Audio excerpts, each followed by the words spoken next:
Artinya jika haid lebih dari 15 hari maka itu bukan haid, itu istihadah. Jadi haid tidak boleh lebih dari 15 hari.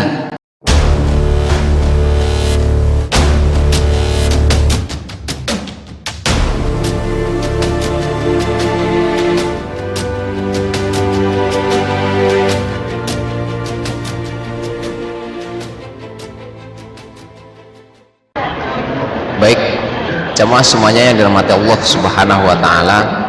Jadi pada kesempatan hari ini kita akan membahas masalah yang sangat krusial di dalam kehidupan masyarakat, khususnya kaum wanita. Apa itu?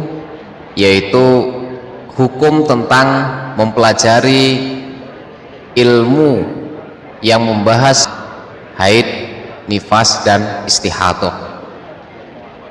Hukumnya mempelajari ini adalah wajib karena hubungannya nanti dengan ibadah.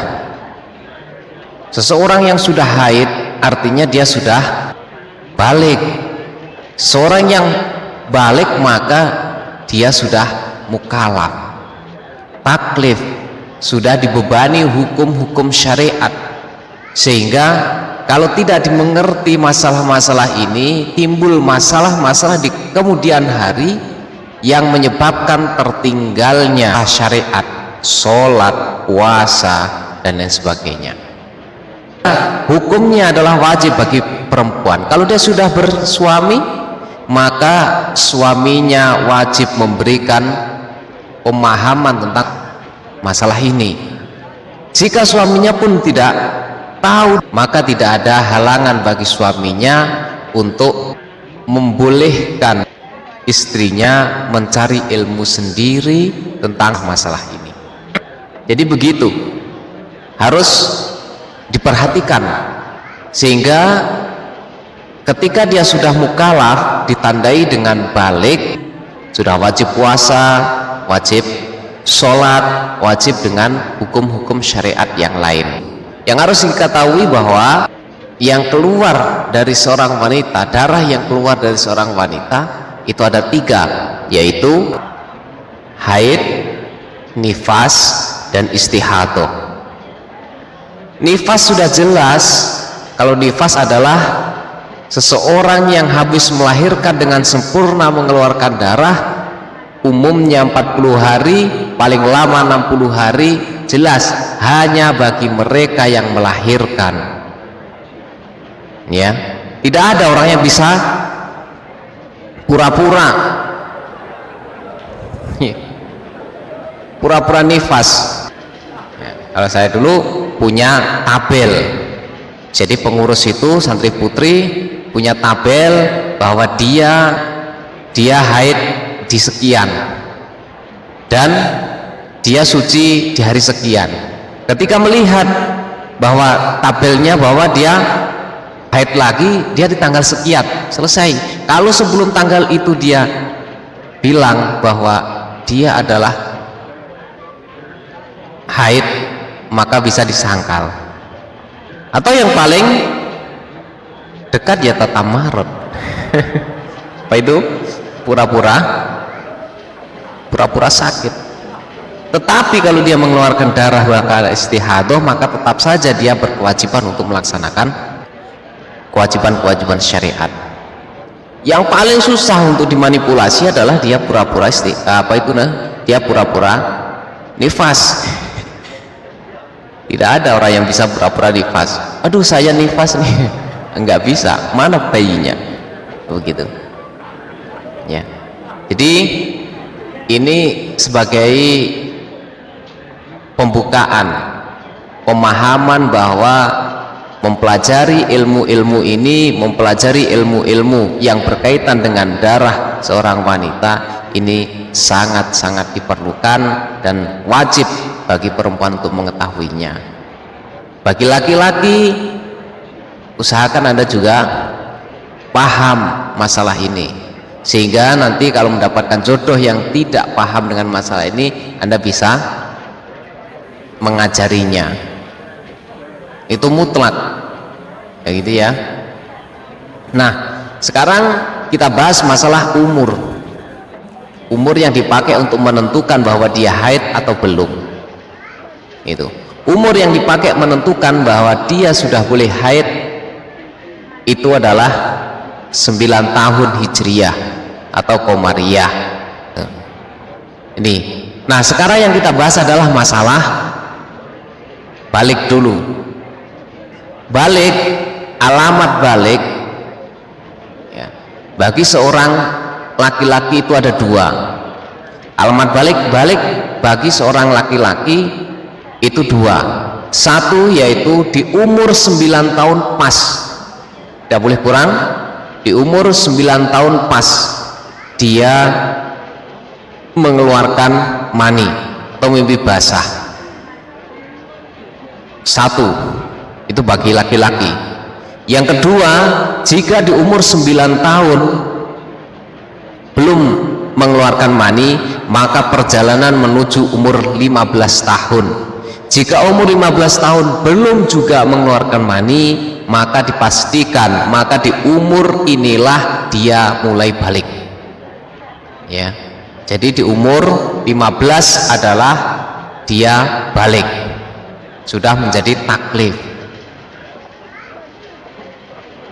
Tapi untuk menjadi taklif itu tidak hanya balik saja ya, ada syarat-syarat yang lain untuk menjadi taklif. Contoh, akalnya sehat itu ya, umur 60 tahun tapi kalau gila dia tidak taklif, dia tidak mukallaf, tidak dibeban, tidak dituntut dengan beban-beban hukum syariat. Jadi balik bagi laki-laki ada dua. Satu adalah umur 9 tahun pas dia mengeluarkan mani.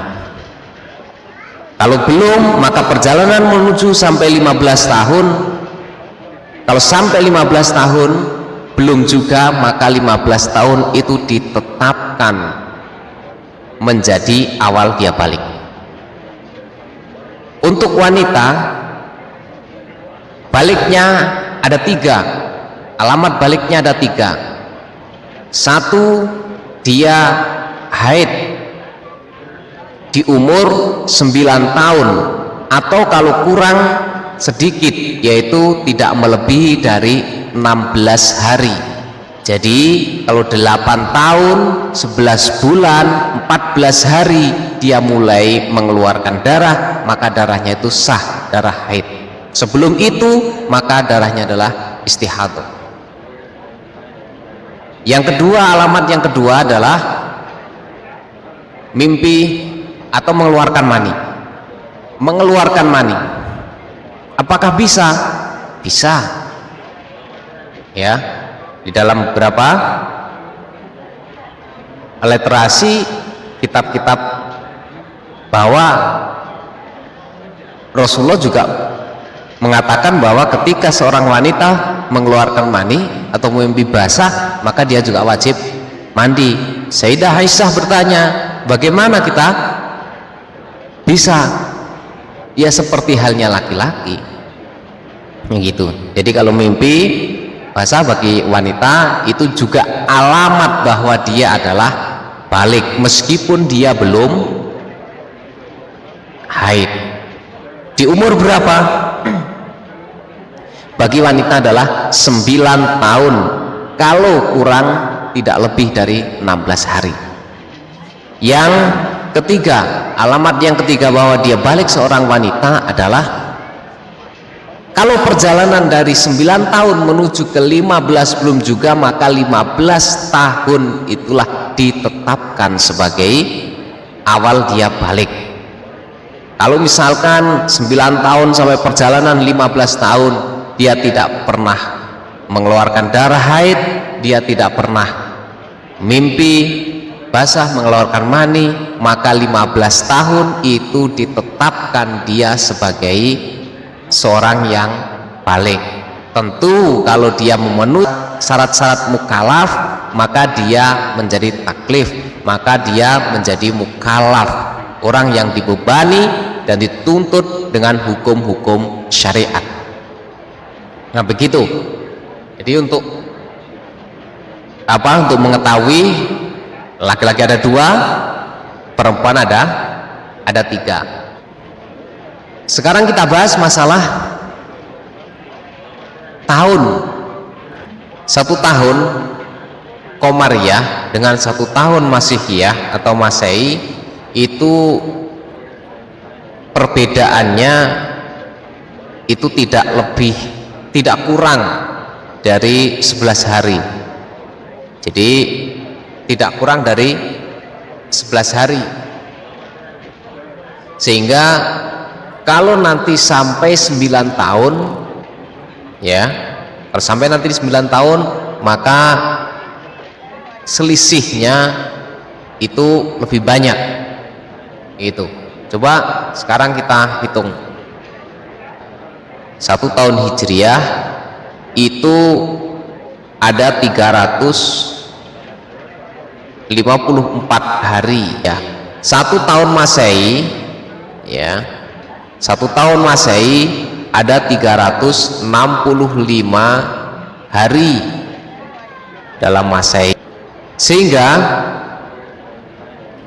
akumulasi dari 9 tahun, kalau ini semuanya kita kalikan 9 ya, kita kalikan 9, maka Hijriah ya menjadi 3186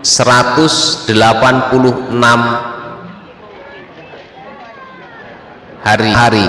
Sedangkan Masehi kalau kita kalikan 9, artinya ini adalah 9 tahun, menjadi 3285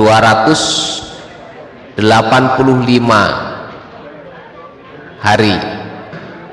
9 tahun Masehi dengan 9 tahun Hijriah, maka selisihnya sekitar 98 hari ya, sekitar 98 hari.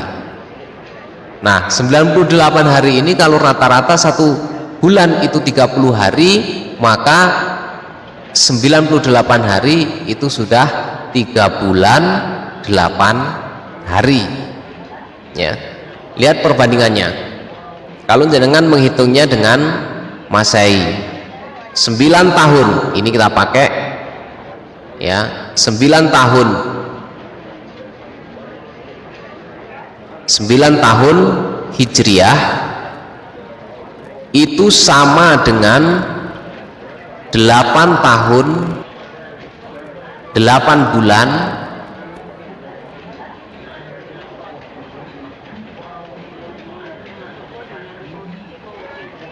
23 hari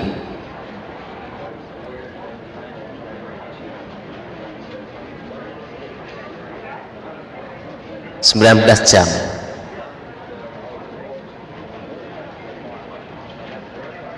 Ya. Ini kalau 9 tahun. Kalau 15 tahun kemungkinan di awal balik yang kedua, 15 tahun Hijriah sama dengan umur 14 tahun 6 bulan 19 hari.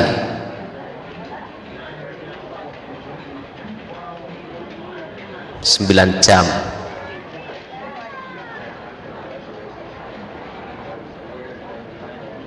Nah inilah para jamaah semuanya, kalau kita menghitungnya dengan Masehi, sehingga nanti tidak terjadi kesalahpahaman.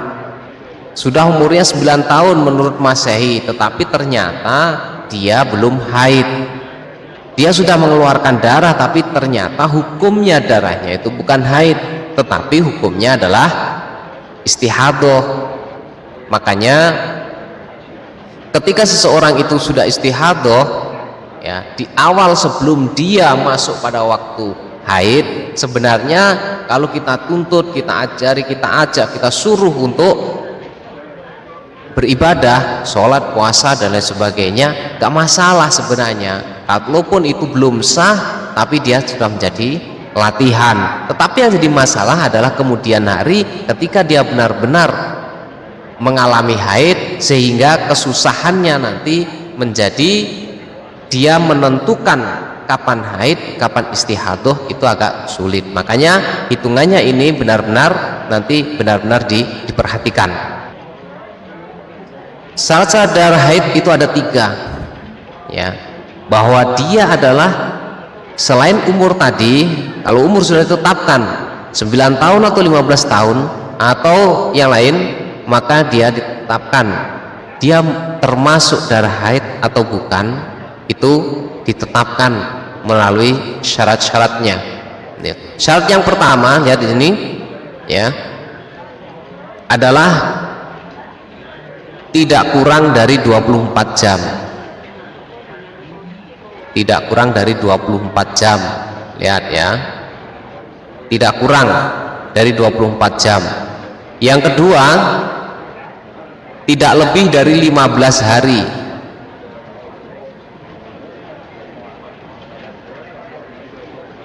Ini adalah minimal, ya. Minimal 24 jam, maksimalnya 15 hari. Yang ketiga, di waktu boleh haid atau mungkin haid.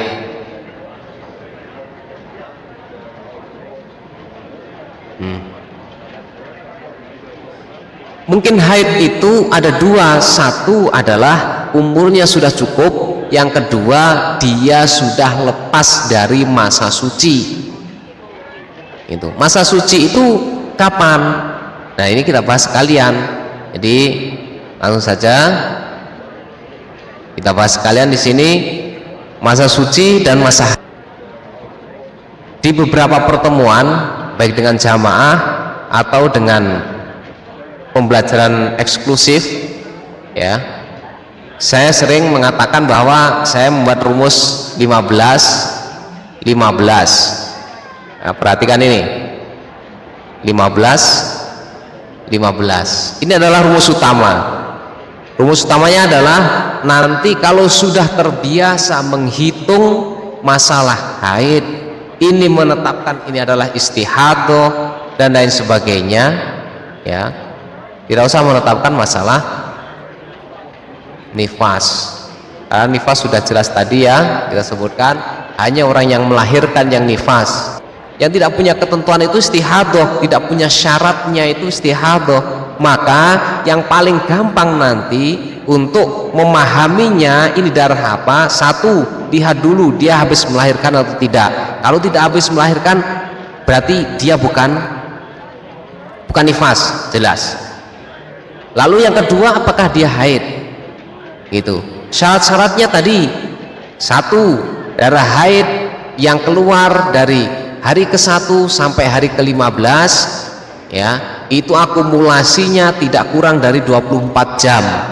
Yang kedua, tidak melebihi dari 15 hari dan tidak berada di masa suci. Masa sucinya ini 15 ini, kita bahas nanti.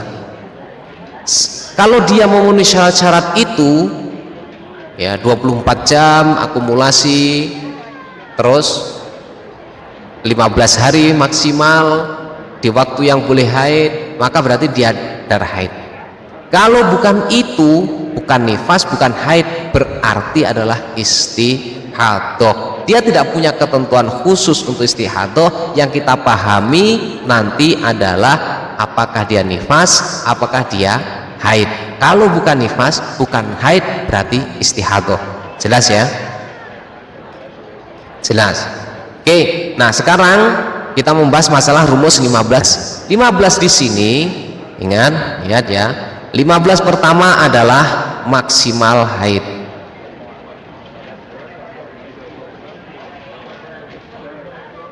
Nah, 15 ini adalah maksimal haid. 15 yang kedua adalah minimal suci.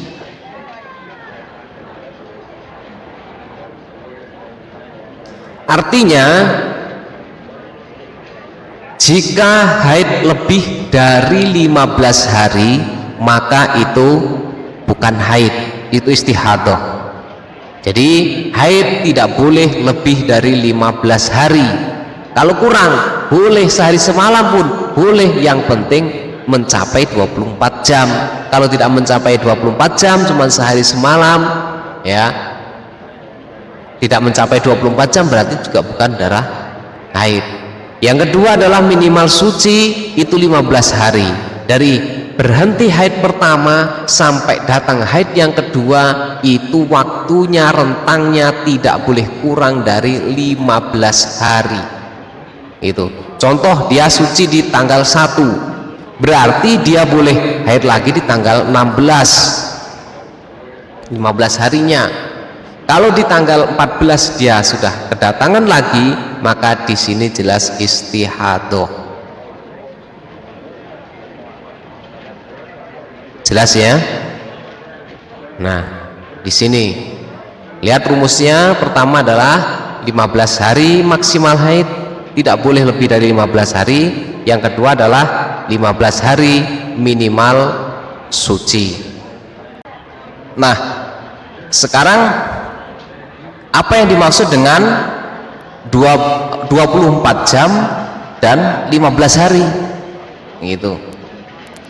Ini adalah kaitannya erat nanti hubungannya dengan masalah yang kita bahas dengan 15 hari dan 24 jam. Kalau 24 jam dalam rentang waktu 15 hari meskipun sedikit-sedikit, tapi akumulasinya dalam rentang waktu 15 hari nanti akumulasinya menjadi 24 jam, maka sah, itu menjadi dinamakan dengan darah haid. Sekarang kita hitung ya. Sekarang dihitung darah yang keluar ketika haid. Darah itu ada yang keluar terus menerus, atau dalam istilahnya disebut dengan ittisol mu'tad, atau ada yang terputus-putus dalam rentang waktu dia haid, atau yang disebut dengan istilah adamu ittisol mu'tad. Itu. Jadi 24 jam dari sini ya. 24 jam itu akumulasi selama dia mengeluarkan darah. Contoh hari ke-1, ini hari ke-1 ya, bukan tanggal 1. Hari ke-1, 2, 3, 4 sampai 15 hari ya. Hari pertama itu 8 jam misalkan. Hari kedua 8 jam lagi. Hari ketiga 8 jam lagi. Sudah memenuhi syarat 24 jam. Secara umum syarat 24 jam selesai bahwa ini adalah haid. Tinggal melihat rentang waktunya nanti. Kalau 15 hari maksimal atau kurang dari 15 sah, itu adalah sebagai syarat haid, berarti dia haid. Tetapi kalau 24 jam sekalipun, tetapi nanti di akhirnya di tanggal 16 misalkan ini keluar ya, hari ke-16 ini keluar 2 jam, berarti dia adalah bukan darah haid yang ini dari ke-16. Jadi maksimal haid itu adalah 15 hari ya, keluarnya tidak kurang dari 24 jam. Atau misalkan di hari pertama dia keluar 8 jam, ini yang adamu ittisol mu'tad. Hari kedua dia berhenti. Hari ketiga keluar lagi 6 jam. Hari keempat berhenti. Hari kelima keluar lagi misalkan 8 jam. Hari keenam ya dia berhenti. Hari ketujuh keluar lagi misalkan 3 jam. Sudah berapa? 25 ya, 25. Berarti keseluruhannya asalkan ini tidak melebihi dari 15 hari ini adalah menjadi darah haid. Paham ya semuanya? Iya. Jadi darah haid itu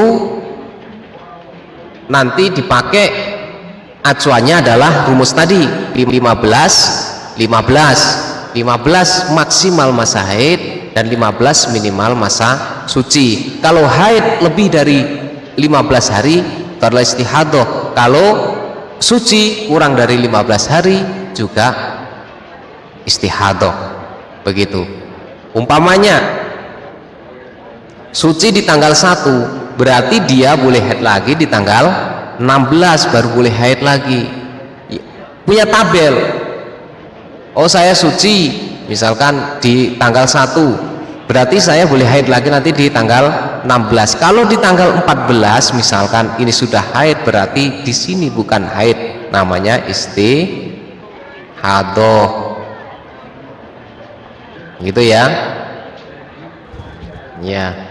Jadi nanti agar semuanya ini dipahami dengan benar, agar dipahami dengan sungguh-sungguh, sehingga nanti kalau misalkan terus menerus mengeluarkan darah, mana haidnya, mana istihadahnya, nanti akan kita bahas di masalah istihadah. Harapannya nanti yang ketinggalan bisa bolak-balik ini direnungkan, bolak-balik dipelajari, sehingga hukum-hukum syariat-syariat yang menjadi kewajiban sebagai muslim atau muslimah itu tidak ada yang tertinggal. Begitu. Karena berbeda dengan puasa, kalau misalkan sholat nanti yang ketinggal di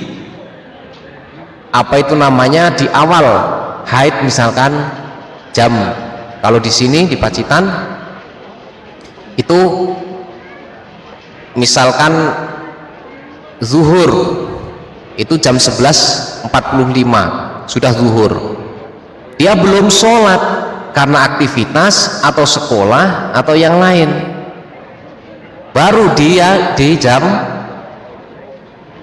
12.15 kedatangan haid, berarti dia meninggalkan sholat zuhur yang tadi menjadi kewajibannya. Di sholat zuhur tadi mulai jam 11.45 sampai jam 12.15 tadi, sebenarnya dia sudah kewajiban, sudah waktunya menunaikan sholat zuhur, tapi karena dia diolor-olor maka menjadi tertinggal. Ini wajib di qadha karena tertinggal. Bagaimana kalau jam 1? Jam 1 dia sudah haid, nggak boleh. Begitu ya. Iya. Jadi yang harus kita pahami bahwa semuanya nanti benar-benar kita hitung dengan yang sebaik-baiknya. Begitu. Jadi kalau misalkan nanti keluar darah terus menerus, mungkin misalkan oh yang 15 hari aja, setiap 15 hari dihitung haid, nanti yang 15 hari kemudian dihitung suci meskipun mengeluarkan darah. Ini tidak benar hitungan ini. Nanti akan kita bahas masalah ini di masalah istihadah. Baik, begitu ya semuanya. Lanjutkan materinya.